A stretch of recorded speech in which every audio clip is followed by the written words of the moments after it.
Sziasztok! Én Bánhalmi Kata vagyok, és köszöntelek titeket az Itt vagyok legújabb epizódjában.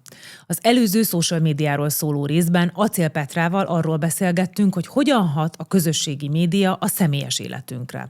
Az önképünkre, a jelenlétünkre, a mentális állapotunkra. De mi történik akkor, amikor már nem csak magánemberként, hanem szakemberként vagyunk jelen ebben a térben? Ma egyre erősebb az az érzés, hogy nem elég jónak lenni valamiben, azt meg is kell mutatni. Hogy a láthatóság az nem egy lehetőség, hanem feltétel. Ebben a beszélgetésben azt járjuk körbe, hogy ez valóban így van-e, és hogy lehet-e úgy jelen lenni az online térben, hogy közben nem torzul az, akik vagyunk. Mai vendégem Acél Petra, nyelvész, kommunikáció és médiakutató, retorikus. Tartsatok velünk!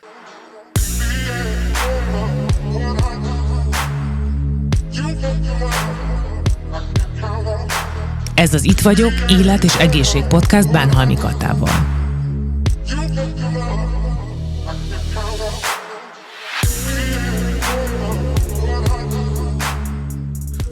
Szia Petra, nagyon vártam, hogy folytathassuk a beszélgetésünket. Nekem meg mindig nagyon nagy öröm, hogyha veled beszélgethetek. Nem csak azért, mert fontos kérdéseket teszel föl, hanem mert különlegesen érzem, hogy érdekel is, amit válaszolok, és szerintem mindenki, aki hallgat és néz minket, és ugyanezt látja. Köszönöm szépen.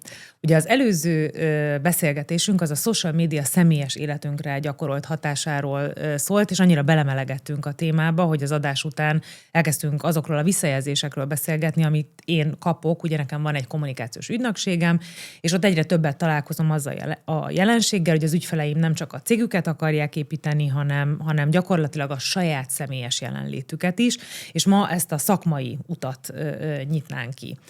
Ez a belső vágy, vagy ez a vágy, amit megfogalmaznak, hogy ők szeretnének szakmailag jelen lenni jobban az online térben, ez nekem mindig egy kicsit ilyen visszásan hat, mert azt érzem, hogy ezt egy elvárásként támasztják maguk felé, de nem belső meggyőződésből jön ez, hogy ők online szeretnének jelen lenni. De hogy látod azt, hogy elég ma az, hogyha a termékem jó, vagy nekem magamnak is jónak kell lennem az online térben? Ugye érdekes, amit kérdezem, mert nem mondtál pontos példát. Tehát, hogy mondjuk van valakinek egy kitűnő fagylaltja, vagy van valakinek egy csodálatos szívecskés zoknia, és akkor az amellett ő személyesen is szeretne részt venni ebben a térben. Azt gondolom, hogy egy pár évtizede zajlik egy nagyon sajátos folyamat a nyugati kultúrákban. De még mielőtt bárki megijedne, hogy valami enciklopédikus Kína történelme típusú elméletet szeretnék felvázolni, azzal javítom magam, hogy ez úgy szól, hogy személyesítünk. Tehát valami akkor van, hogyha tudok hozzá egy személyt kapcsolni. Ez valószínűleg a tömegtársadalmak nagy vágya, hogy személyesebben akarom ismerni ebben az őrült nagy zajban azt a márkát, azt a terméket, azt a szolgáltatást. Egyébként a politikában is így vagyunk, tehát akarok egy arcot hozzá, tehát arc viszi el a politikát, nem a program, nem a párt, tehát a párt az biztosan nem. Ezt most elég jól tapasztalhatjuk. Igen, tehát és azért ezt látjuk Európában is, de látjuk Amerikában is, de látjuk egyébként nagyon furcsa, nem tudom, ki tudja politikában, Japánban is, ahol egy korábban doboló hölgy ugye az ország első vezetője, és egy ilyen személyi, egy nagy fokú népszerűség övezi, és tulajdonképpen senkit nem érdekel éppen, hogy az a párt ugyanaz, ami volt, vagy hogy éppen mit csinál. De nem menjünk ebbe ennyire mélyen bele, tehát szeretnénk egy arcot kapni hozzá. A nagy cégeknél, tehát gondolj bele például a Steve Jobs jelenségben, nem azt mondjuk, hogy Apple, hanem Apple és Steve Jobs. És Tim Cook ahhoz képest, aki nemrég mondott le, vagy mond mostanában le, ahogy én tudom, ő alatta sokszorosára növelte a cég bevételét, de az, hogy sokszorosára növelte a cég bevételét, mégiscsak azzal kapcsolódik össze, hogy ez egy picit szürkébb, picit uncsibb. Ez egy olyan helyes, rendes dolgozó ember, de hát nem őt néznénk el egy óriás színpadon. Tehát itt az is kérdés, hogy amikor így dönt egy személyiség a vállalatával kapcsolatban, akkor gondol-e arra, hogy egyszer nem ő fogja vezetni.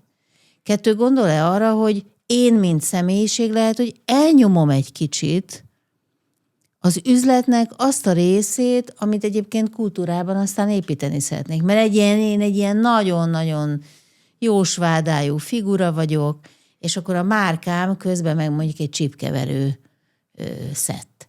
Tehát ezek a nagy kihívások, de az, hogy személy kell, azt jogosan érzik ma a márkák, illetve a cégek vezetői, hogy valahogy szeretnénk a nagy zajban valakivel találkozni, amikor egy márkával találkozunk, és ennek már csak egy icipici, és láttam, hogy már levegőt veszel, és már mindjárt kérdezni fogsz, hogy ennek már csak egy pici eleme, amikor a baktérium meg az órom is egy figura. Tehát mert tulajdonképpen az órom megelevenedik, tehát mindenki egy személy, most már személy az is, akit a fertőtlenítőszer megöl, vagy egy kis figura, vagy szóval mindennek van, és ezek már nem csak a jelkép állatok, hanem mindennek élnie kell ahhoz, hogy én érezzem, hogy él.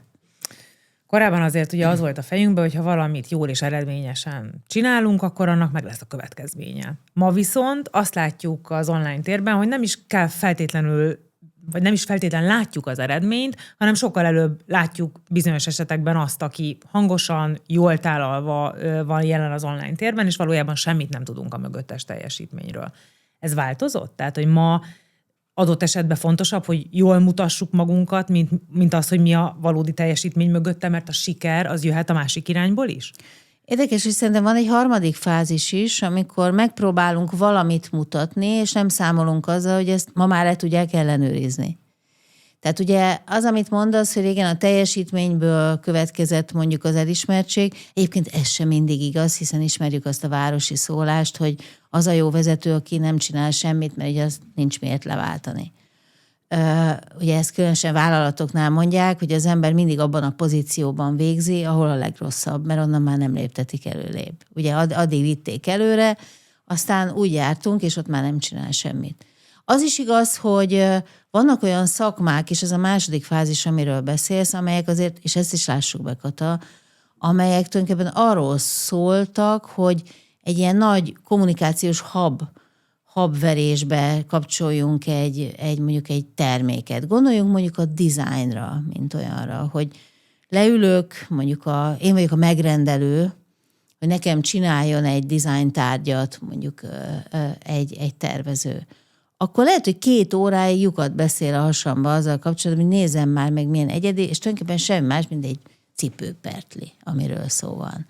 Tehát azért megjelent ez a marketinggel, a PR-rel, hogy a dolog az, amit mondunk róla. A dolog az, ahogy viselkedünk vele kapcsolatban. A dolog az, akit kapcsolunk hozzá.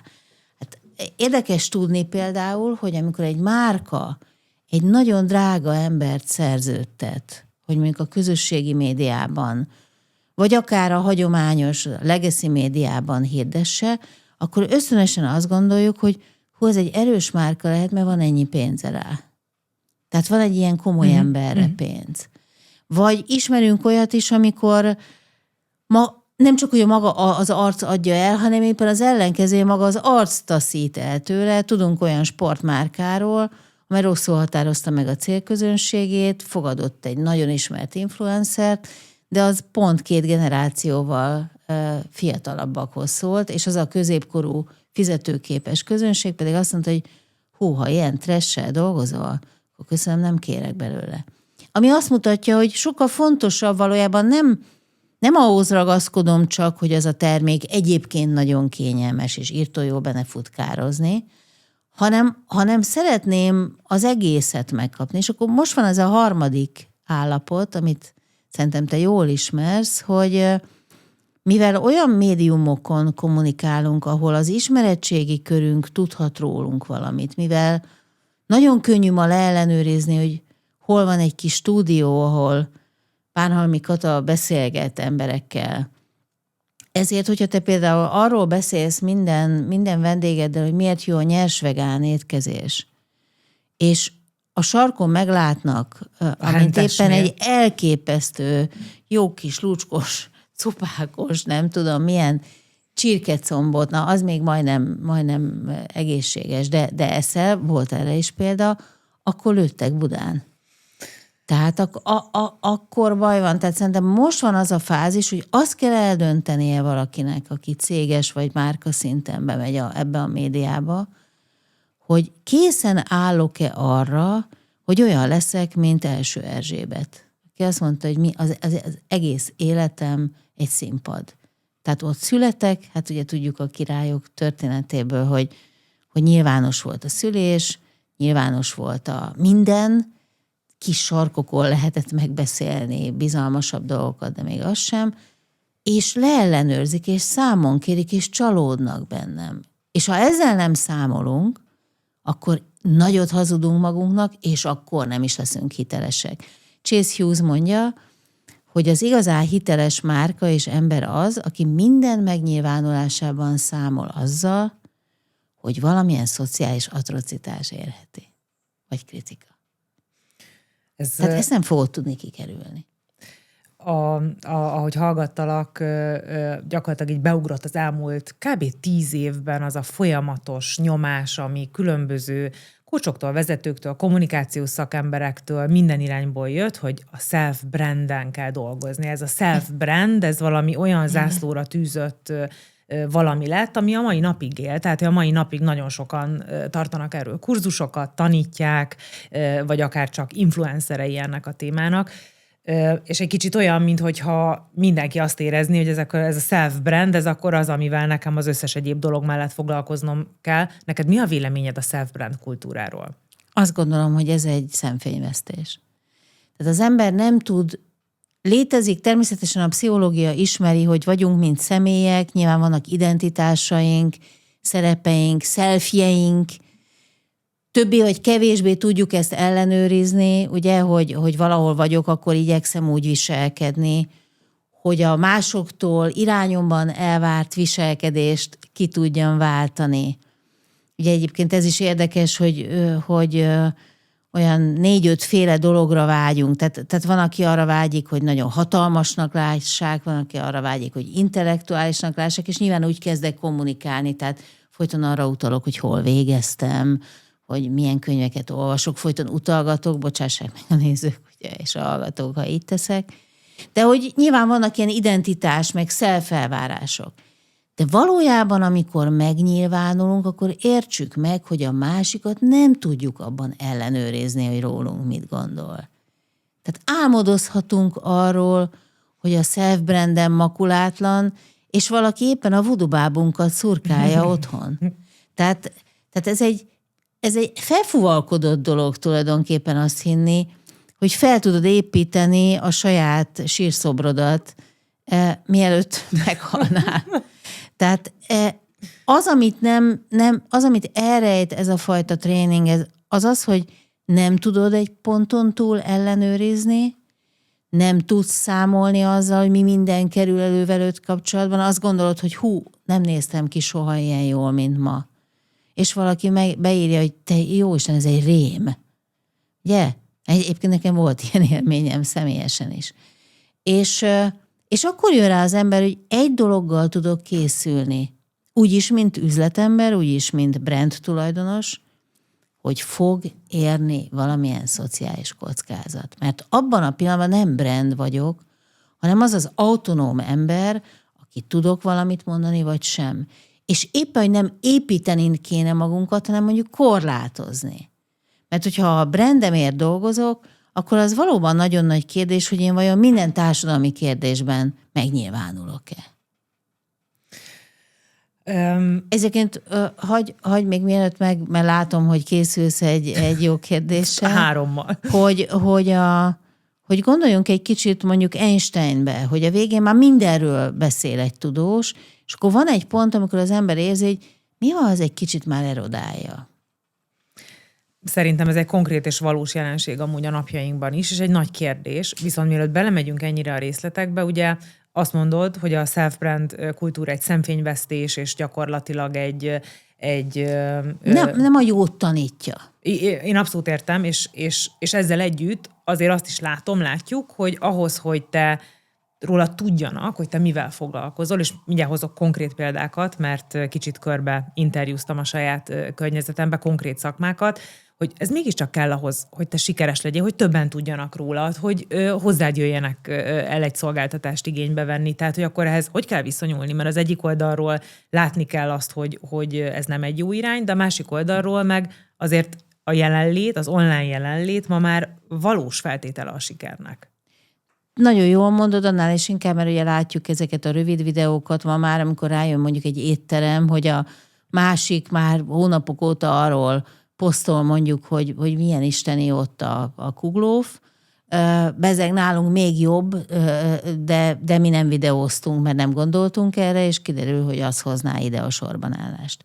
A kérdésed alapja, arra hadd adjak gyakorlati választ. Első, legyünk mélyen meggyőződve arról, hogy amit csinálunk, az jó, és van, akinek már most tetszik. Tehát nem lehet, én azt gondolom, hogy lehet virtuális üzleteket építeni, nem létező vagy nagyon gyenge szolgáltatásra, de vannak dolgok, különösen egyébként termékeknél igaz ez mondjuk az élelem. Tehát lyukat beszélhetsz a hasamba azzal kapcsolatban, hogy valami egészséges, ha fertelmes az íze. Egyébként senkinek nem javaslom, hogy valamit csak azzal reklámozzon, hogy egészséges, mert úgy működik a megismerési rendszerünk, hogy amiről azt halljuk, hogy egészséges, ott azonnal arra gondolunk, hogy akkor biztos nem olyan finom. Tehát sokkal fontosabb azt mondani, hogy ez egy nagyon finom, nagyon ízletes dolog, ami egyébként téged még boldogabbá, vagy még teljesebbé fog tenni. Tehát az első, hogy ebben legyünk nagyon biztosak. A másik, hogy soha nem érdemes beleugrani. Tehát érdemes megnézni a versenytársainkat. Mert az egy dolog, hogy hoz mondjuk az étteremnek sorbanállást, de aztán ugye mindig van egy leágazó íve is, ezeknek általában ilyen hullámzó a siker folyamata, de nagyon sok munkát is. Tehát ez a következő, hogy mivel jár, ki kell nekem ehhez, és a jelenlegi állapotomban ki ért ehhez. Igen, ez a másik, hogy attól, hogy én szeretem, amit csinálok, meg abban jó vagyok, még egyáltalán nem biztos, hogy nem kell ehhez valakit felfogadnom. A harmadik lépés, hogy teszteljük valahogy. Tehát teszteljük, ahogy te mondod. Tehát igen, csináljuk meg laikusként akár a fókuszcsoportunkat, és végül határozzuk meg, hogy mi valójában a célunk. Nagyon sokféle ember hallgat minket, van közöttük nagyvállalati vezető, egyéni vállalkozó, kisebb cég vezetője, és én sok példát hoztam, de egy párra lesz időnk, hogy konkrétan az ő helyzetükbe te mit javasolnál? Kell jelen lenni online, nem kell, hogyan kell? Az első, ami konkrét, többször érkező kérdés volt hozzám, Petra, 26 éves jógaoktató, azt látja, hogy végtelenül telített a jógaoktatói piac, mindenki gyártja ezerrel a videókat, mivel nagyon sokan vannak, ezért nagyon meg kell küzdeni a betérő vendégekért, és minden reggel úgy kell fel, hogy egyszerűen ilyen kínban, hogy posztolni kell, meg kell csinálni ezt az anyagot, de közben tudja azt, hogy attól, hogy ő ma kirak egy posztot, meg holnap is, nem lesz holnap utánra teltházas a jóga órája. Neki mit mondanál? Az első, amit mondanék, hogy döntse el, hogy valójában mit szeretne, mekkora volumen növekedést, és mennyi időn belül. Utána döntse el, hogy akik jelenleg járnak hozzá a jogastúdióba, azok nem jobb multiplikátorok-e, mint ő saját maga. Döntse el, hogy az ő joga, vagy gondolkodjon azon, hogy az ő joga oktatása miben más? Tehát ez a klasszikus nis. Tehát mi az a pici dolog, amitől más? Mert az nem csak az arca lesz. Tehát belenézni a kamerába és dumálni valamiről, az jár valamivel. Utána gondolja végig a jogi következményeket, mert hogy meg tudja mutatni a jogaoktatást úgy, hogy testeket mutat és kiét, és amikor ezzel megvan, és ezt mindenhova fel tudta írni, akkor azt tudja mondani, hogy most én erre lennék képes a jelenlegi gazdasági helyzetemben. Nekem most nincs egy szakember mellettem, egy okostelefon van előttem. Van-e 5-10 olyan üzenetem, amit tényleg el akarok juttatni, és többekhez, mint akiket egyébként szeretném, hogy hozzám járjanak. És utána menjen el, és aznap este hívja meg a barátnőit, és kérdezze meg őket. Mert lehet, hogy ő talált egy ilyen tuti idézetet Paulo Coelho-tól, de valójában nem biztos, hogy ez fog menni. És aztán azt javasolnám, hogy kezdje kicsiben. Tehát lehetséges, hogy egy hagyományosabb, akár öregesebb közösségi média felületen érdemes elindítani, hogy érdekes-e, működik-e, tehát pilotoljon. És mindenben, és ez a lényeg, ne azt érezze, hogy lemaradok, hanem azt érezze, hogy most tanulok. Tehát lehet, hogy ezt be fogom bukni. Mi a helyzet, hogy retteg megmutatni magát, és valójában a legnagyobb korlát az nem is ott indul, hogy nem tudja, hogy technikailag hogyan kéne ezeket a lépéseket, amiket összefoglaltál, hanem szorong. Szorong attól, hogy akkor nem mutassa magát. meg magát. Tehát nem, ez a lényeg, az emberben, vagy az emberen, még a média közvetítések által is, ez a fajta belső ellentmondás, hogy érzem, hogy csinálnom kéne, de szorongok, és gyakorlatilag végzetesen rosszul érzem magam. Ez nem megy, ez hiteltelen. Mikor van az a pont, amikor már viszont, mert szerintem egy valamilyen szintű félelem attól, hogy megmutatkozom, az szerintem tök természetes. Mikor érzem azt, hogy na itt az idő, hogy elég stabilak már az üzeneteim, és elég stabil vagyok én is ahhoz, hogy elkezdjek nyitni? Elképzelhető, hogy ez fokozatosan úgy jön el, hogy mondjuk Petra nem maga beszél a saját brandjéről, hanem nano-influencerként meghívja a vendégeit egy beszélgetésre, hogy miért fordultak a jogok, tehát hogy nem magát helyezi, tehát először feloldódik valami, amit ő benne is olyasmit csinál, ami benne is elindít valamit, őt is inspirálja. Tehát kívülről megerősítik őt, és azáltal megerősítik annyira, hogy utána merjen. Tehát kvázi ez az érzelmi Vagy folyamat. egész egyszerűen nem tesz mást, és nem az arcát adja valamihez, ilyet is látunk, hanem csak tanácsokat ad. Tehát talál egy olyan területet, mert érzi, hogy mindenkit az zavar, hogy mit tudom, túlzottan izzad jóga közben. Vagy időről időre fájdalmai vannak, és akkor erről csinál akár egy napi, akár a saját vendégeivel egy messenger küldőszolgálatot, hogy szívesen adom neked, mert abból kell kiindulni, ezt meg fogják osztani.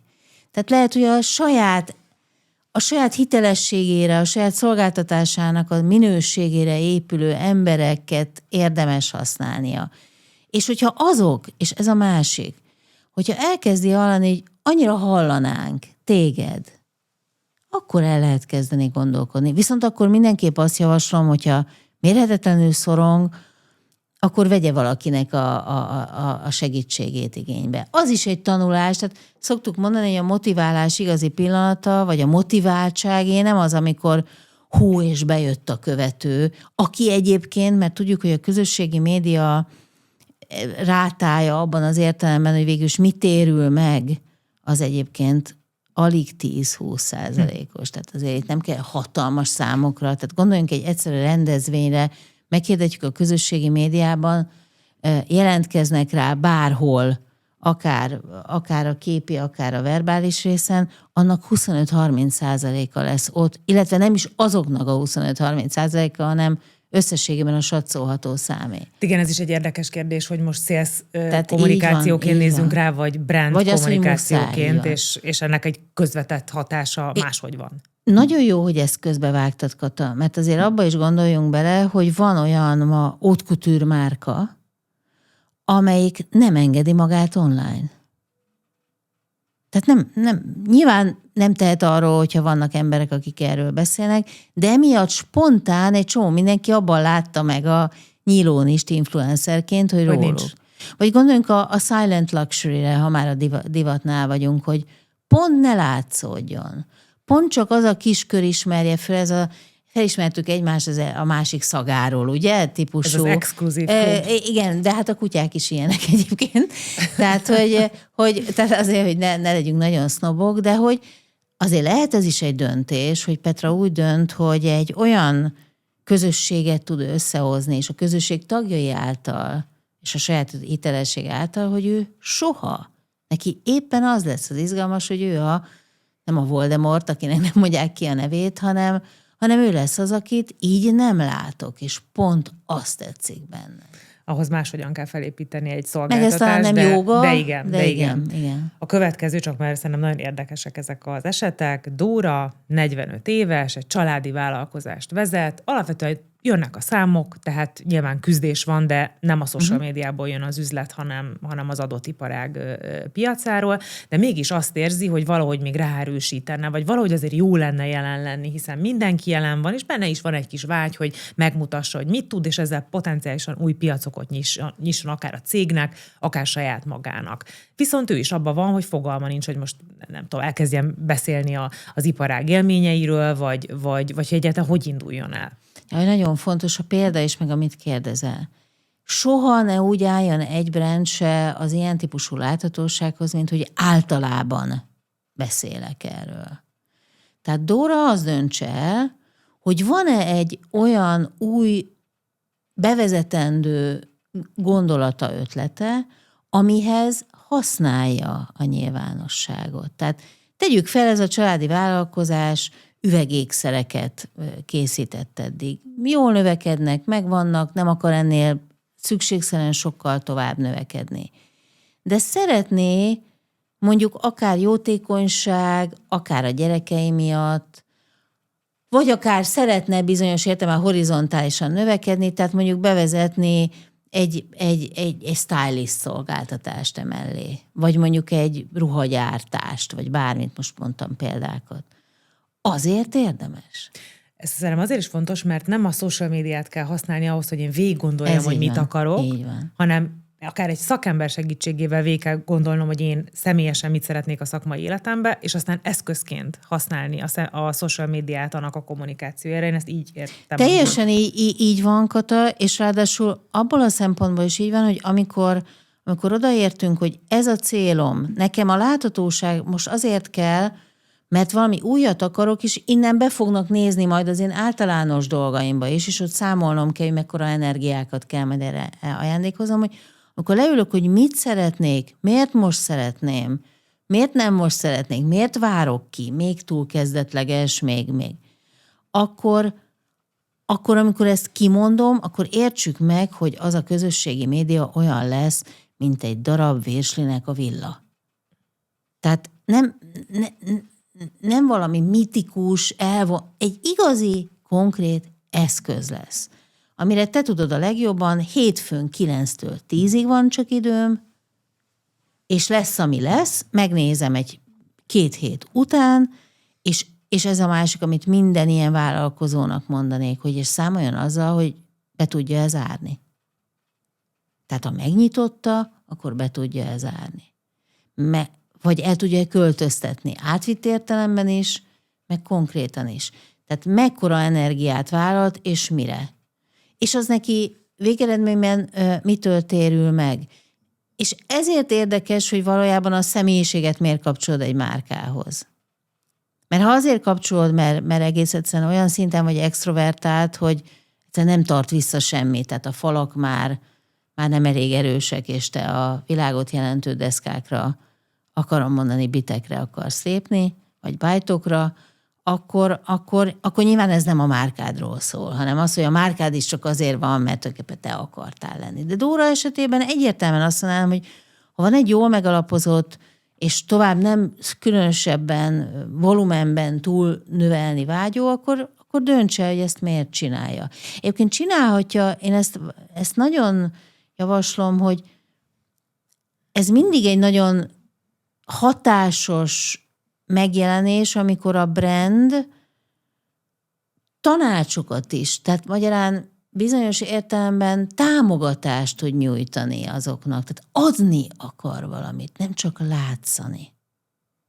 És az adás, az konkrét. Tehát nyilván Dóra ne adjon tanácsot a bélműködésemmel kapcsolatban, ha üvegékszerekkel foglalkozik.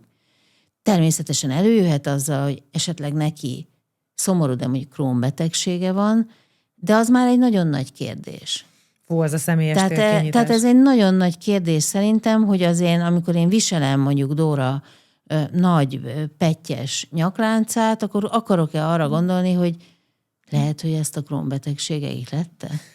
Ez egy nagyon fontos kérdés szerintem, mert ugye azért a social médiában látjuk most ezt a jelenséget, hogy mindenki kinyitja az összes, erről beszéltünk is, hogy a nehézségeinket, fájdalmainkat kitoljuk, igen. De amikor a szakmai énedről van szó, akkor valóban nagyon éles az a határ, hogy meddig nyitod ki magad, és hogy annak fel tudod egyáltalán mérni a következményeit, hogy ha te ilyen szinten beengeded te követőidet abba, hogy vele neked milyen problémáid vannak, az jól fog hatni a te üzletedre, vagy jobb megtartani azt a határt, ami egy bizonyos részt privátként tart.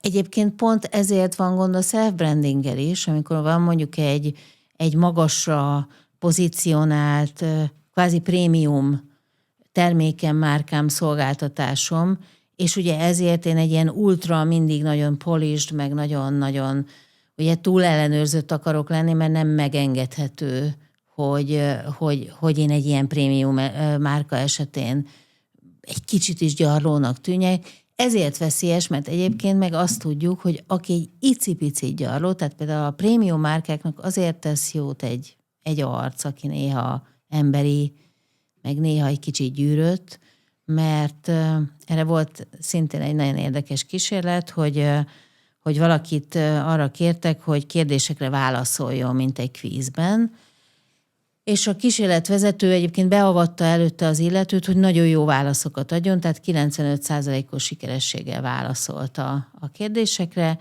Ezt felvették hangfelvétellel, majd lejátszották kétféleképpen. Az egyik felvételen csak az hallatszott, hogy tökéletesen válaszol, és egy ultraokos figuráról van szó. A másikon viszont hallatszott, hogy mikor már mindenre válaszolt, utána kiöntötte a kávét, és feljajdult. Sokkal okosabbnak gondolták a második felvétel hallgatói. Mert emberi volt. Tehát ezért van az, amikor mindig úgy elmosolyodom, hogy van mondjuk egy nőnek egy jó márkája, és akkor azt mondják, hogy igen, mert ő egy igazi üzletasszony. Na, ott vigyázzon. Ott mindig gyanakodni kell. Igen. Tehát ő az üzletasszony, aki karót nyelt, aki gyöngysorral megy a kisüzletbe is. Ha ezen tud változtatni, akkor pont árnyalja, hogy ez azért ennyire tökéletes, mert én is megküzdöttem érte, és emögött igazi küzdős teljesítmény van. Tehát attól prémium, nem attól prémium, hogy drága. Évekig követtem egy influencer lányt, aki nagyon sokat fogyott, és egy életmód influencerként volt jelen, és volt egy szakasz, ahol ő baromi jól nézett ki, sportolt, minden edzése, minden menüje fönn volt, aztán volt egy időszak, hogy eltűnt, és visszajött úgy, hogy gyerekek, 10 kilót híztam, beütött az élet, de most itt vagyok, és most innen indulok újra, és jött egy év, amikor megint végignéztük online, hogy ő lefogyott, és utána jött egy pont, ahol konkrétan elvágta a social médiát, és nem jelent többet meg, és nyilván nem ismerem, tehát nem tudom, mi volt ennek a hátterébe, de hogy feltételezem, hogy ez a folyamatos kitettség, hogy te most hízol, fogyol, fogysz, mit teszel, mit nem eszel, edzettél-e aznap, nem edzettél-e aznap. Hát meg azért figyelj, ez, hogy te erről állandóan beszélsz, ez eléget. Tehát ugye tudjuk, hogy az ilyen típusú munka észrevétlenül tudja magát túl növeszteni, ilyen, mint aki barkácsot már tudja, mint a púrhab, hogy egy picit odafújok, és akkor áll a nő, és én csak azt a picit fújtam, hogy nőhetett ez, amikor tömítünk ugye púrhabbal, ez ilyen púrhab effektus is, hogy akkor áll a nő az életedben, hogy már te vagy a rabja annak, amit csinálnod kell, és nem te vagy az ura annak, ami a feladatod. Szerintem ez egy nagyon fontos pont ez a kényszer, mert hogy szerintem ma is nagyon sokan, most fel tudnék sorolni 10 szakmát életmódtól akár a tudományos területekig, ahol ezt lehet most már látni, hogy ez a... Hát a workaholicság, hát gondolj bele, hogy persze nem, most még már csak, nem, persze drágám, leteszem, csak most még megválaszolom ezt az e-mailt, meg azt az e-mailt, tehát ez a nem vesszük észre, hogy nem mi kontrolláljuk már. Ráadásul itt azért az a kockázat is megvan, hogy rosszul csináljuk. Mert annyira kell, hogy vannak gyengébb minőségek, hogy elkezdünk emberekre haragudni, hogy a közösség egyre többet követel, azt is kéri, azt is szeretné, mert ugye mi nagyon közvetlen kapcsolat, ugye az új médiumoknak az a előnye is, az a hátránya is, hogy a kapcsolat a közönségünkkel jóval közvetlenebb. Tehát elkezdik azt kérni tőled, hogy de, hát Kata, hát légy szíves, beszéljetek már a műbőrcipőkről is, mert én szeretném tudni, hogy tényleg egészségtelen-e, hogyha ilyet veszek, vagy nem. És te soha nem tervezted, hogy a műbőr. Tehát nyilván lekezeled az illetőt, aki elképzelhető, hogy azt mondja, hogy hogy mindenhova majd bejegyzi bánhamikat a gyáva, és nem mer a műbőrgyártókkal szembenézni, vagy nem tudom. Tehát alapvetően ez az előny, meg hátrány megvan, és tulajdonképpen, és ez egy nagy kockázat, hogy az emberi interakciók meg tudnak enni minket, mert annyira vonzó, és ugye oda megyek a brand tulajdonosaként, és úristen, már vannak 10 000, már vannak 80 000. Akik minden nap követelik. És mindig arra gondolunk, hogy és ezt meg kell őrizni, mindig csak növelni kell. Nem. Lehet, hogy csökkenni fog. Lehet, hogy elmarad. Ugye erre mondjuk azt, az egy egyszerű húzás, hogy megmondod, hogy mennyit fogsz, hogy tőled mennyire számíthatnak, és mikor. De azt hozod is. Amúgy az algoritmus muszáj itt behozni, mert ugye az algoritmus meg pont diktálja ezt a tempót, és ugye az overall megélésünk, hogy hát kell gyártani a tartalmat, mert minél többet gyártunk, annál láthatóbbak vagyunk, annál több az interakciószám, akkor azt ott még behirdetjük. De ez nincs szükségszerűen így a közönség oldaláról. Tehát nyilván van mindig egy ilyen nagyon korai többség, az elfogadók nagyon aktívak. Ugye az a kérdés, hogy te mögötte, miközben láthatóvá teszed magad, mint tulajdonos, vagy mint... Ugye azért azt válasszuk külön mondjuk a te munkád, akinek az egész munkája az, hogy tartalmat gyártasz a médiára, ez egy külön kérdés. Maradjunk Dóránál. Hogy ugye Dóránál azt kell elsősorban eldönteni és látni, hogy ő ezt az egész láthatóságot valóban valamilyen nagyon konkrét, áttranszferálható céllal csinálja. Tehát nem önmagában, nem az élvezetért, és nem a tartalomért. Azzal is számolnia kell, hogy neki akkor minden egyéb fizikai üzenetének is, a kis műhelyének a kiíratán, nem tudom, cégérének is úgy kell kinéznie. Tehát egy nagyon nagyfokú, ilyen értelemben tudatosságnak és fegyelemnek kell ebbe lennie. Tehát én azt gondolnám, hogy ebben amikor a növekvő érdeklődés megtörténik, akkor nagyon korrektül üzenni. Akár az algoritmust leleplezni. Hogy nekem ti fontosak vagytok, de ennyi, amennyit én adni fogok.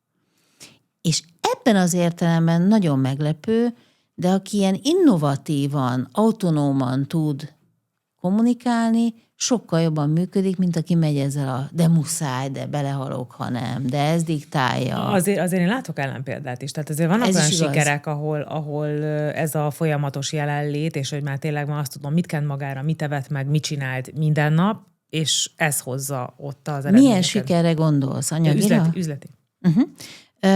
Ugye itt nagyon nagy kérdés, ahogy a természetben és a fenntarthatóság. Meg az elócskásodás. Tehát, hogy egy idő után annyi felenöve, hát hány márka megy így tönkre, próbálja magát újraépíteni.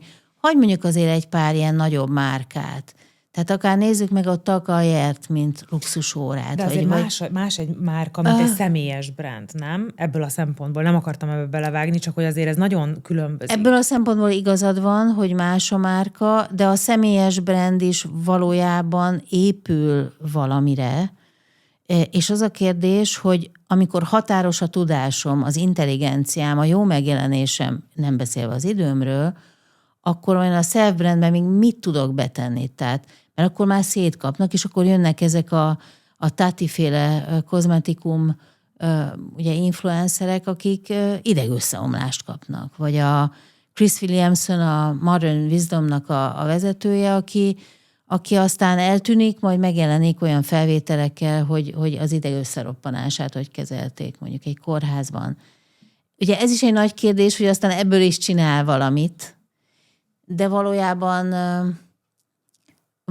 hogyha mindig arra is gondolsz a self-brandben, amiről azt mondtuk, hogy tehát abban, ahogy önmagadat adod, és önmagadat adod, mint tartalmat, mert akkor tegyük ezt egészen tisztába. Tehát te vagy a tartalom. Annak a másik embernek te csak egy sztori vagy, Kata.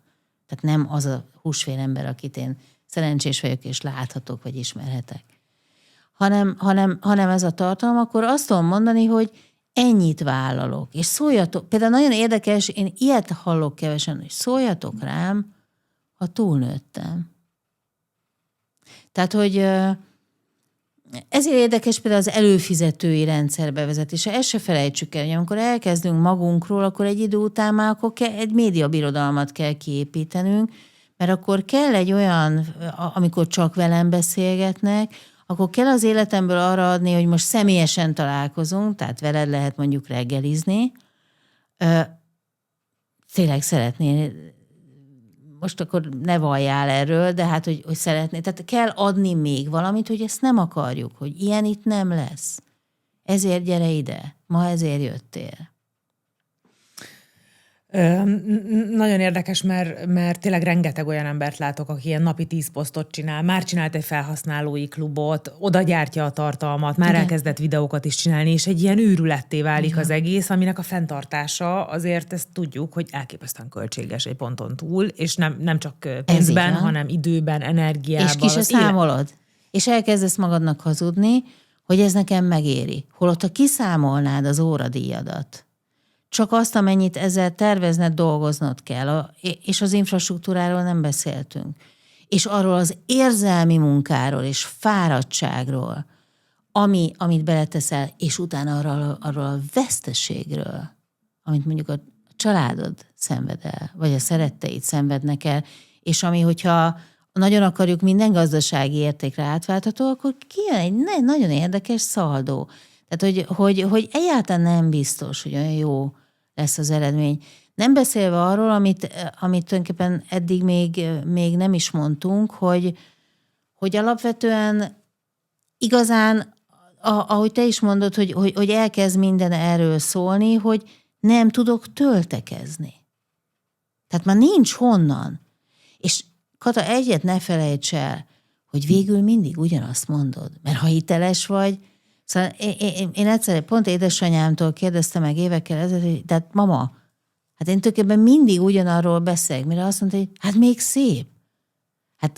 Hát nem vagy te egy üres vödör, és annyira igaza volt, hogy nekem kell döntenem, hogy mennyit beszélek erről, hogy ne tűnjek úgy, mint egy papagáj, aki egy valamit tud, és az folyton hajtogatja. Tehát nem kell annyit szerepelni ezzel, vagy csak akkor kell, amikor már valami újat is tudok. És az egyébként koherens. Egy utolsó, hogy miközben te gürizel, és mész majdnem ilyen félig tudatosan, elkezdenek utánozni. Igen, ez nagyon fontos. Hát őrület. Tehát olyan példákat lehet látni, mondjuk ilyen mukbangekről, akik ugye abból élnek, hogy végeszik a világot, hogy átveszi még a hangsúlyait is annak, akinek nem tudom hány milliós követőtábora van. És akkor rájössz, hogy te jó ég. Hát most kitettem, ő is jól fog élni, megcsináltam a saját zajomat. Tudjuk egyébként, érdekes, hogy egy bizonyos pontig ez is még nekem használ, mert ez ugyan, nem tudom, te tudod-e, vagy biztos a kedves nézők, hallgatók tudják, hogy amikor te mondjuk régiséggel kereskedsz, akkor olyan utcába érdemes vinni a boltodat, ahol mindenki régiségkereskedő, mert oda mentem régiségért. Igen. Azért ez a digitális médiában nehezebben nincsenek utcák, de hogy elkezdesz gyűlölni embereket, elkezdesz harcolni embereket, beszólogatnak neked. Amúgy pont tegnapi történetem, ez nem joggal, egy pilates oktatóval beszéltem, aki elkezdte megmutatni azt, hogy mi minden van az ő pilates stúdiójában, és elkezdték másolni. És hogy most pont ott tart, hogy egyszerűen ő kitalál dolgokat, és ő konkrétan már azokat csinálják mások, és erről beszélgetünk, hogy ilyenkor mi van, és hát én azt próbáltam átadni, hogy nem az ő szolgáltatásainak a részletei, hanem a megújulásra való képessége az, ami valószínűleg fent fogja tartani, de hogy azért ez egy nagyon nehéz dolog, mert akár csak azt, ahogyan kommunikálsz, ahogy te is mondod, azt elkezdik másolni, és azért Magyarország azért egy pici piac, tehát hogy azért ez... De ez az előnye is, mert egy ilyen esetben maradhatsz te az ürű, az, aki elkezdte, és az a következő gesztusod, hogy minden utánzódat meghívod a saját jogastúdiódba, erről videót készítesz, olyan együttműködéseket alakítasz ki, áthívod a vendégeit, és így tovább. Tehát te maradsz az, aki meghatározod ennek a versenynek a kultúráját.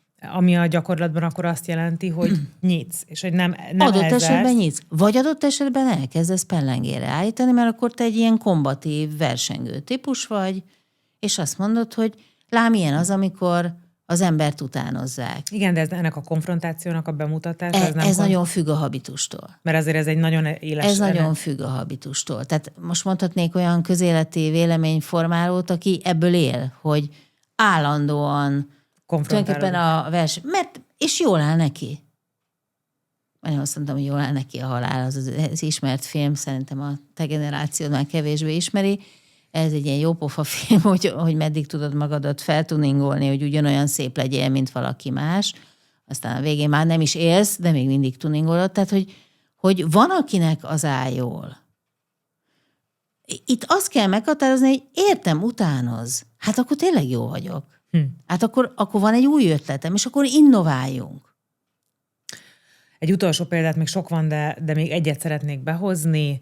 Richárd 42 éves, multicég vezetői pozíciójában van, és gyakorlatilag éjjel-nappal a LinkedInre posztol, hogy milyen sikereket ér el, de közben belül teljesen ki van égve, és valójában már azt se tudja, hogy romokban a magánélete, már azt se tudja, hogy mit miért csinál, gondolkozik azon, hogy valami teljesen más kezdjen az életével, de közben nyomja a LinkedIn tartalmakat, hiszen ott meg kell mutatni, hogy élünk és jelen vagyunk. Mit javasolnál Rihárdnak? Az első, hogy ajánlanék neki egy aranyos kifejezést, hogy ő szociális pornót csinál. Ugye erre szoktuk azt mondani, hogy otthon vagyok egyedül, nem élek meg semmit, de őrülten úgy tűnik meg, hogy mégis.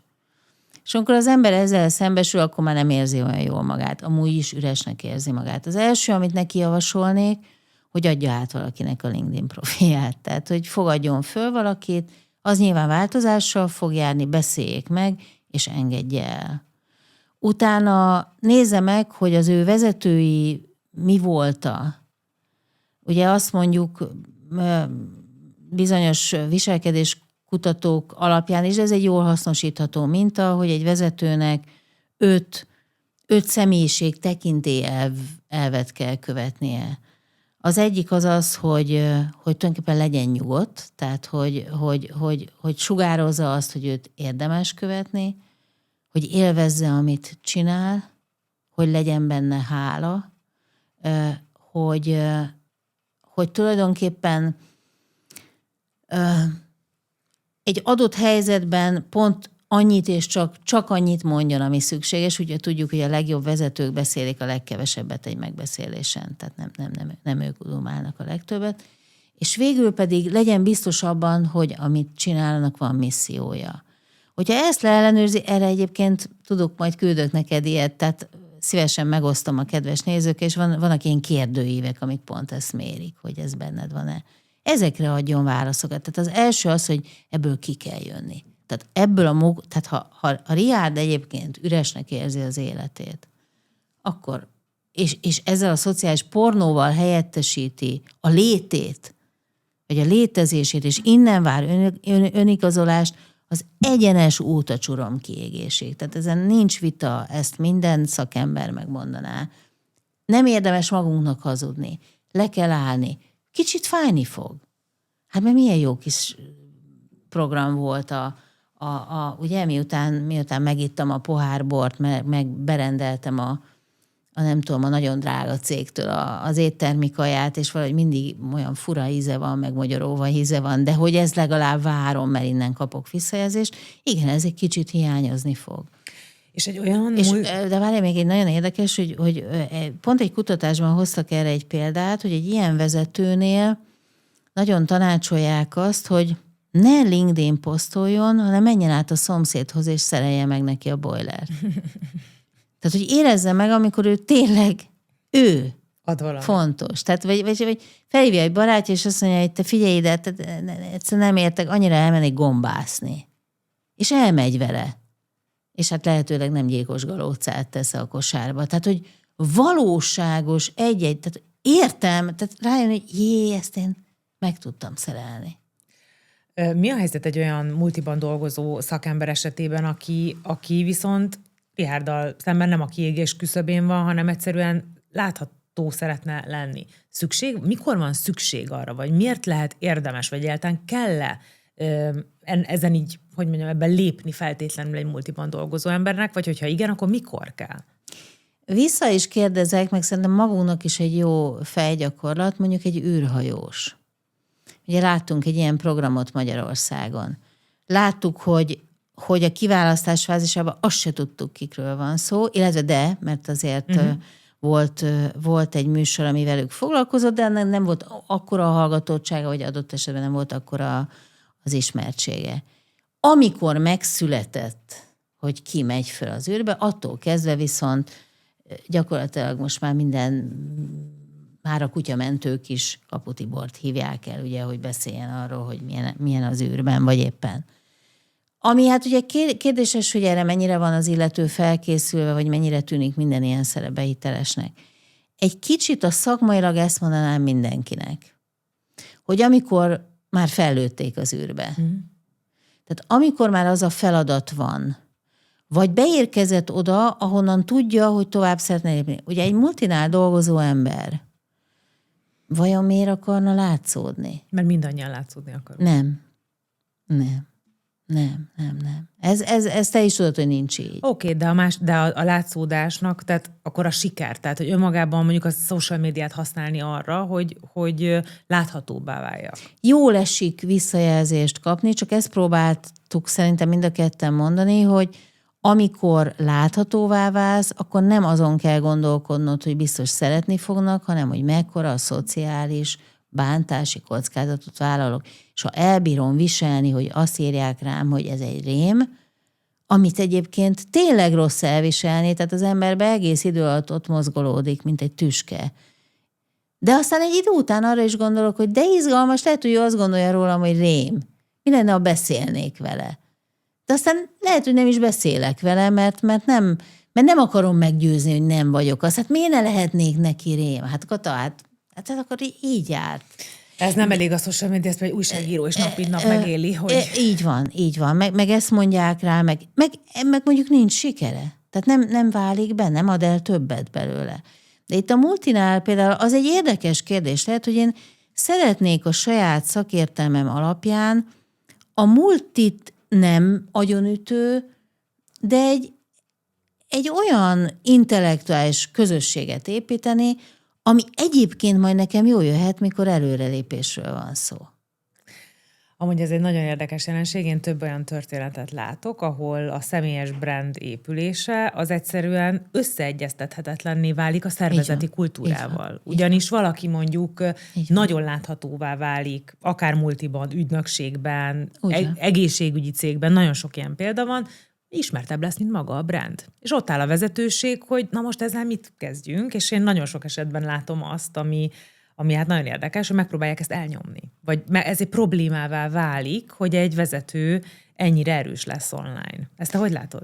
Úgy, hogy van ilyen, itt az a kérdés, hogy kvalitás, minőség alapú az ő népszerűsége, vagy egész egyszerűen egy jó pofa. Tehát ismerjük a kutatásban, ez a coolness. Tehát, hogy egy ilyen brahis, mindent megbocsátunk neki, ez létezik üzletben, kultúrában, politikában, nagyon érdekes egyébként, hogy bevállalós. Tehát, hogyha a teljesítmény van a mögött, akkor szégyenteljesnek tartom, hogy a cég elnyomja. Akkor be kéne látnia, hogy ez egy jó ember, és ezzel tennem kell valamit, mert teljesítményt fogalmaz meg, és ezzel további teljesítményt és minőséget produkál. Ha ez egy figura, vagy ez egy karakter épülése, aki adott esetben szembe megy, mert tegyük fel, hogy vérnyomás mérőket árusítok, és az illető mondjuk egy humorfesztivált rendez minden alkalommal a saját csatornáján. Az egy nagyon nagy kérdés, hogy őt mondjuk kiküldöm-e beüzemelni egy ilyen készüléket, vagy mindenki azt fogja hinni, hogy ez vicc. Ez egy kicsit ugyanolyan, mint hogy vajon egy mentős lehet-e influencer? És igen, de nem abban lehet influencer, hogy mondjam, nem, végülis látunk erre is példát, de ott egy szóvivői szerepet látunk, ugye, a mentőnél. De hogy alapvetően mégiscsak arról van szó, hogy mondjuk én azt remélem, hogy a mentősöket leköti a küldetéstudat, és nem akarnak. De mondjuk egy esetről, vagy a tanulságokról. Amúgy ez egy nagyon érdekes kérdés. Vagy arról a bölcsességről, ami megéred bennem, mert annyiszor dolgozom az élet és a halál küszöbén. Vagy az iszonyat és az irgalom, vagy a derű és a tragédia küszöbén, hogy meg tudom ezt ragadni. De ez például, és halványat mondok, ez kell például műveltség, hogy csak annyit mondok, hogy van itt egy jó sztorim, akkor tulajdonképpen csak lejárattam a hivatásomat, nem adtam hozzá semmit. Az egészségügyi kommunikáció ebből a szempontból nagyon nagy átalakulásban van, és egyre több, tényleg a legkülönbözőbb területekről, fogászattól, a sebészeten át, nem is tudom, a nőgyógyászatig bezárólag láthatóvá akarnak válni az orvosok, és hogy ez most egy ilyen, szerintem most formálódó jelenség Magyarországon, hogy van, aki a klinikáját, de van, aki aztán az orvost kezdi el felépíteni, és hogy ez csak a mentős példádra, hogy azért ez is egy ilyen vékonyék, hogy mit mutat meg egy orvos, akkor közben milyen élményei vannak a pacienseinek, mi az, amiről kommunikálhat egy orvos, hogyan pozícionálja magát egy orvos, tehát azért vannak ilyen érzékeny szakmák ebből a szempontból. Ugye ez annál is inkább érdekes, mert láttuk például a kozmetikai iparban lezajlott egy olyan folyamat, ami a tengeren túl most már teljesen át is fordult, hogy annyira drága lett ugye ott a maga a szolgáltatás, ami a szépséghez kötődött, hogy kidobták a cégek az otthoni hajfestéket, meg az otthoni, nem tudom, masszázskészüléket, meg az otthoni kozmetikai ultraszettet, ugye ezekből születtek meg az iszonyatos répahajak és egyebek. És tulajdonképpen az egészségügy is, ne felejtsük el végig, mert egy nagyon izgalmas 20-30 éves folyamaton, hogy ebből a szentély típusú egészségügyből, ahova nagyon sok ajtó vezet, és mindenki órákig vár, és az orvos majdnem olyan, mint a pap, aki misét celebrál, és az egésznek van egy ilyen liturgiája, és mindenki mindig késik, hogy te nagyon jól érezd, hogy te vagy az a legkisebb kis nyomorult beteg porszem, aki most mindjárt vagy megkapod az áldást, vagy nem. Ugye jött az internet, tehát jött ez megkérdezem, hogy mi van akkor, hogyha hasmenésem van, és sajnos 25-en azt mondták, hogy öld meg magad, meg nem tudom, mit csinálj. Tehát aztán jött a tanácsadás.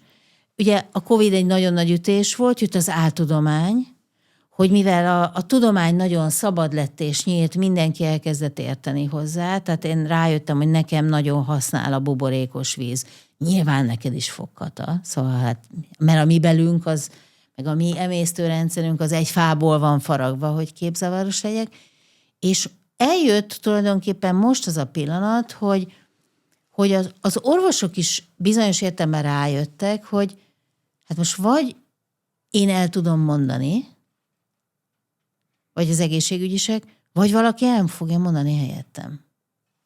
Ugye erre mondjuk azt, hogy 60-as években azt mondták egy kutatónak, hogyha jól kommunikálsz, egy orvosnak, ha jól kommunikálsz, nem vagy elég jó orvos.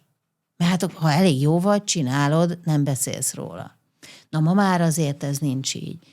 Viszont azt is látod te, hogy vannak tipikus témák, ahol ez igazán jellemző. Tehát akár a szépészeti sebészet, ahol egyértelmű, hogy miért kell látszódni, és miért kell mondjuk a félreértéseket, miért kell egy hiteles arcot, egy orvost mellé kapcsolni, hogy elhiggye, hogy neked mondjuk az a mellimplantátum még 20 év múlva se robban szét, pedig úgy is. Most egy kicsit ironikus voltam, vagy mondjuk amit te is csinálsz, hogy étkezés, hiszen ezek a hétköznapi dolgok, hogy enni, inni, szeretni, tetszeni kell, ezekben nagyon működik. Szülészet esetleg, de mondjuk kézsebész nem sokat láttál. Mert egy annyira speciális. Mert speciális. Vagy kevés altatóorvos látsz. Az is egy olyan speciális terület, az altatóorvosok mondják is, hogy ők a mostoha, az egyik mostoha, vagy van olyan, aki ezt mondja, hogy az egyik. Szemész se sokat hallasz még, pedig egyébként nagyon nagy kihívás lesz. Tehát mindenkinek azt javaslom, hogy hagyja a süteményt, menjen optikusnak, mert hogy pár évtizeden belül mindenkinek lesz valami szembaja. De látod, például ez az állításom is azért egy elég durván sommás megállapítás, és nagyon sok mindenki haragudna rám. Tehát, hogy azért vannak tipikus helyek, ahol ez ül. És ugye itt jön a másik kérdés, hogy az orvosnál mit szeretünk, hogy egy ilyen jósvádájú, félig popénekes, vagy ezt a köbükis, tudósos, szóval kinek mi? És itt nagyon-nagyon fontos, hogy az a típusú egészségügyi tett, cselekvés, szolgáltatás, intézmény, az tulajdonképpen mondjuk mire is szolgál. Amiről még nem beszéltünk, de talán fontos említeni, az az influencerség. Mert ugye azért egy influencer világban élünk, mindenki influencerré vált. Mitől lesz jó egy influencer, meg egyáltalán mit jelent a mai világban, hogy influencer? Olyan jó, hogy ezt kérdezed, mert ugye évek telt, amikor megjelent az influencer jelenség, akkor egy kicsit mindenki, aki egyébként nagyon irigy volt, úgy lenézte őket. Pedig tehetségesnek. Tehát a jó influencer az tehetséges. Szerintem ezt kevesen tudják, mert nem szükségszerűen csinálnak ilyet, de ha megírok egy szöveget, és az otthon jó a gépemen, és megjelenik egy újsághasályban, teljesen más. Nem üt akkorát, nem olyan bölcs, közhelyesebb, döbbenet. De mi történt? A betűkkel történt valami, vagy a tipográfia, vagy tördelés ennyit tenne, ugyanez az igaz az influencerre is. Tehát egyrészt van mondani valója, képes a média logikáját, tehát a szünetmentes, ugyanakkor színes beszédre, van benne néhány alapvető tulajdonság, humor, a végletekre való nyitottság, tehát hogy egyszer sírok, egyszer nevetek, valamilyen esztétikai adottság, tehát valami, amiről megjegyezhető, és végül ott van a hitelessége, hogy élvezi, látod, hogy nem hazudik, látod, hogy azt mondja, amit gondol. Ugye amikor az első ilyen nagy magyar influencer generáció először kiégett, akkor elmondták, hogy már nem gondolt semmit. És ugyan már belejött, tehát rutinból tudott nyomni, vagy mit tudom, minden megjelenő filmnél kommentálni kellett. De már kiürült. De már nem volt kedve a filmhez. Tehát, hogy az influencerség azért ezt is jelenti. Az, hogy áldozatot is hozok ezért az egészért. A mai kor kihívása az igazából a virtuális influencer.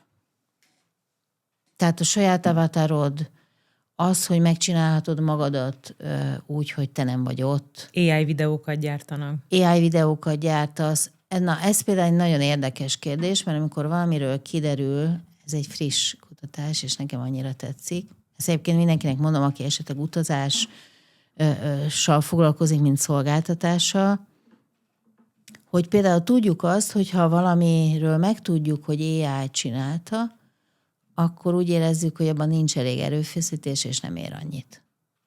Tehát például, amikor te keresel, mondjuk szeretnél elutazni Borneóba, és beütöd egy ilyen nagy nemzetközi oldalra, vagy annak a csetjébe, hogy szeretnél ekkor és ekkor ide utazni, és akkor általában, nem tudom, észrevették-e a kedves hallgatók, nézzük, hogy elkezd egy ilyen homokóra forogni, hogy több millió ajánlat közül keresünk, és telnek a másodpercek. És ugye egyébként te, mint mai médiafogyasztó, 2 másodperc után halálideges lenni, hogy mit képzeld, még nem töltött le.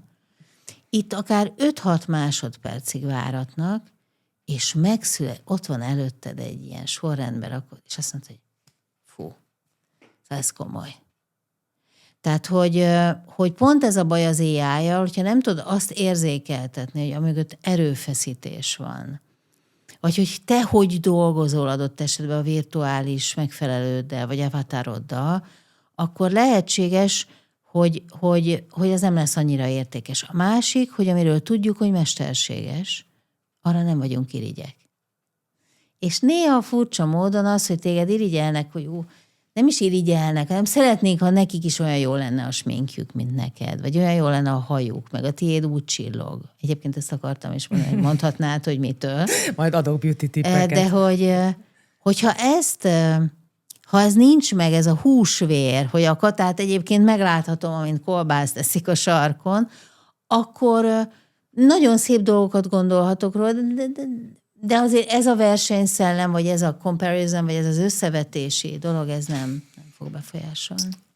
Még egy témát behoznék, és az a how not to be cringe online, tehát hogyan ne legyen egy ilyen akár szekunder szégyenérzetünk bizonyos tartalmaktól, és megmondom, hogy mire gondolok. Vannak vezetők is, meg politikusok is, akikben úgy érzed, hogy úgy nagyon oda akarja rakni magát, videókat gyárt, megpróbál nagyokat mondani, teljesen változatos témákban tartalmat gyárt, és nézed, és egy kicsit úgy megfeszülsz.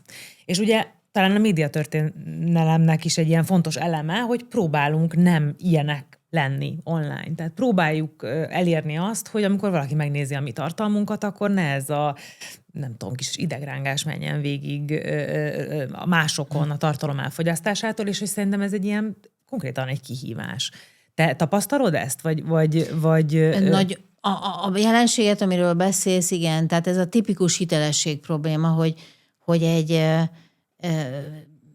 abszolút kvázi béna típusú, vagy bénának, hát most ezt egy ilyen, ha kell, ilyen ovis szóval neveztem meg, személyiségek, ez vagánykodni.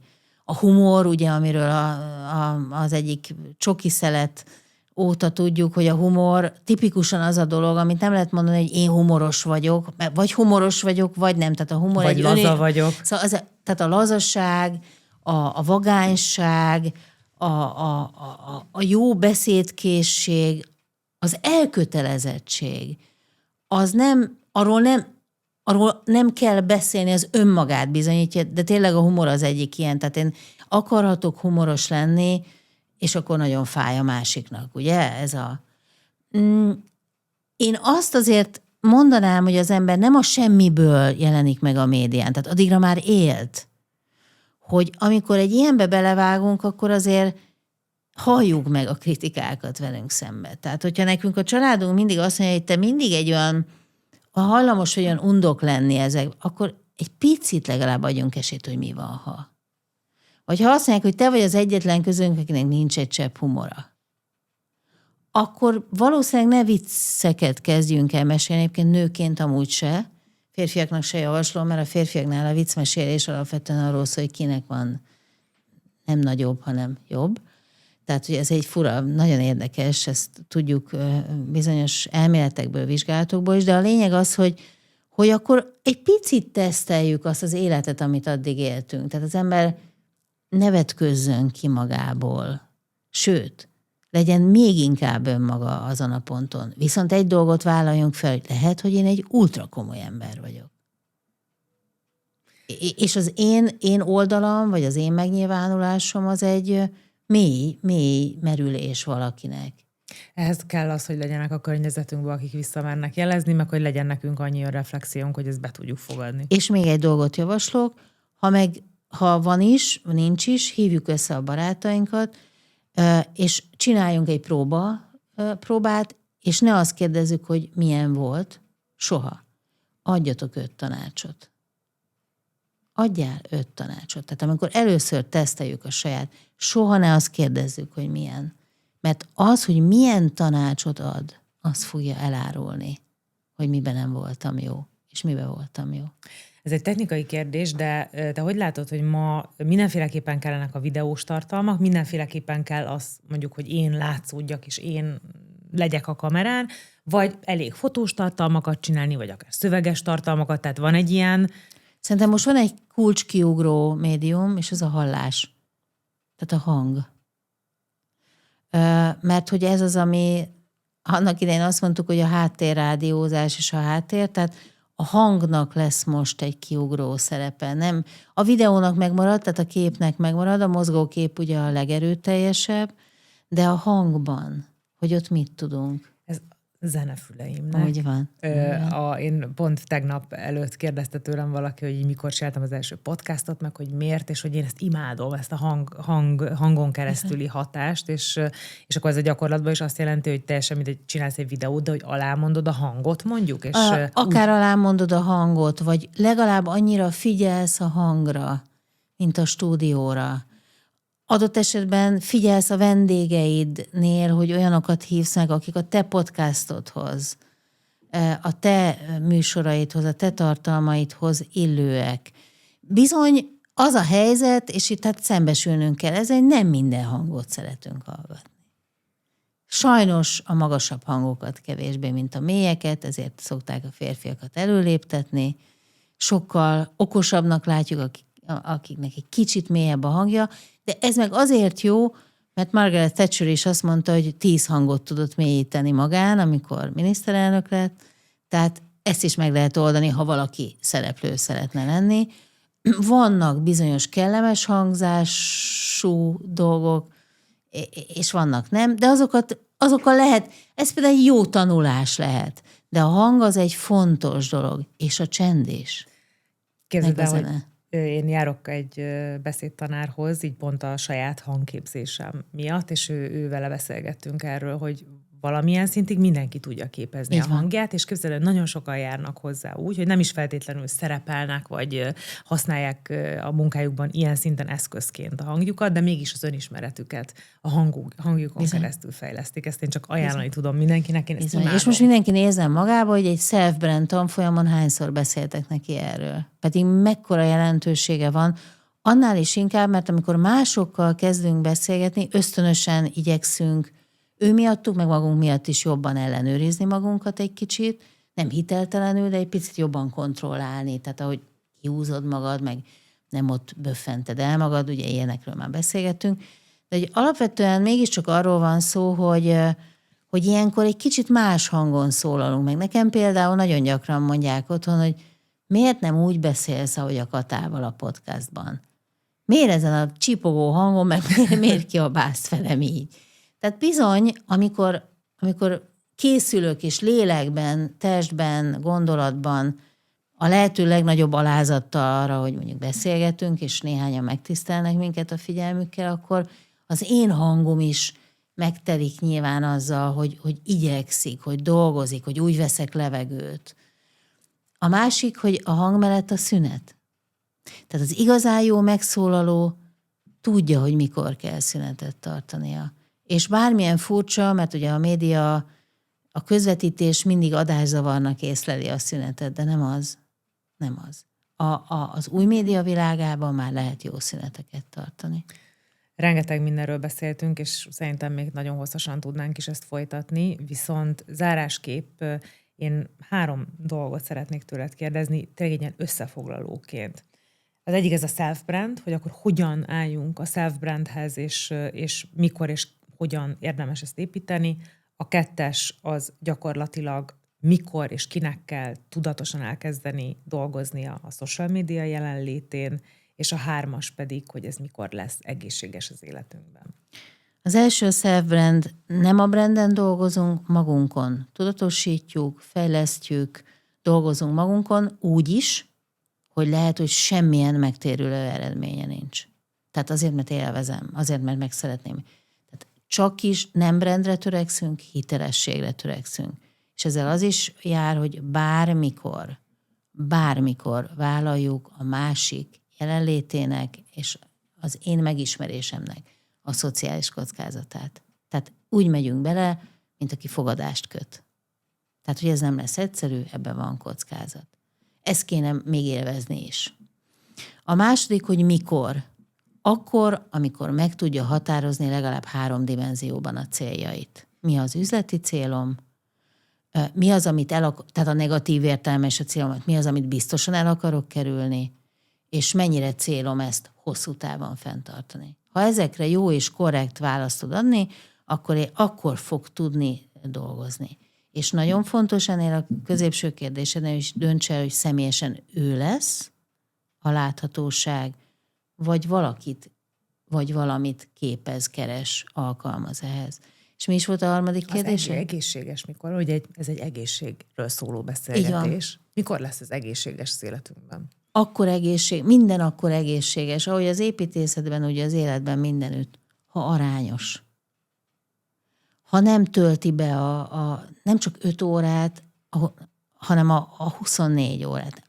Ha arányos az életemben.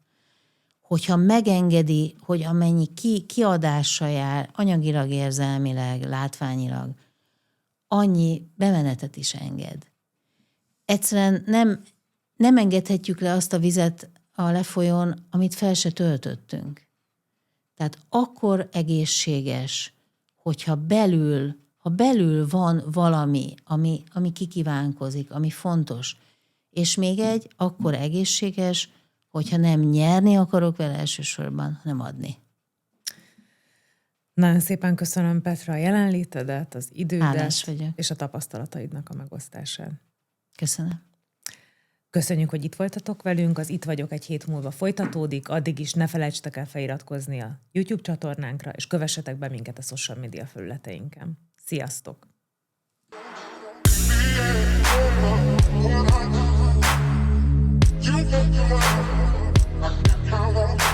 Ez az Itt vagyok, élet és egészség podcast Bánhalmi Katával.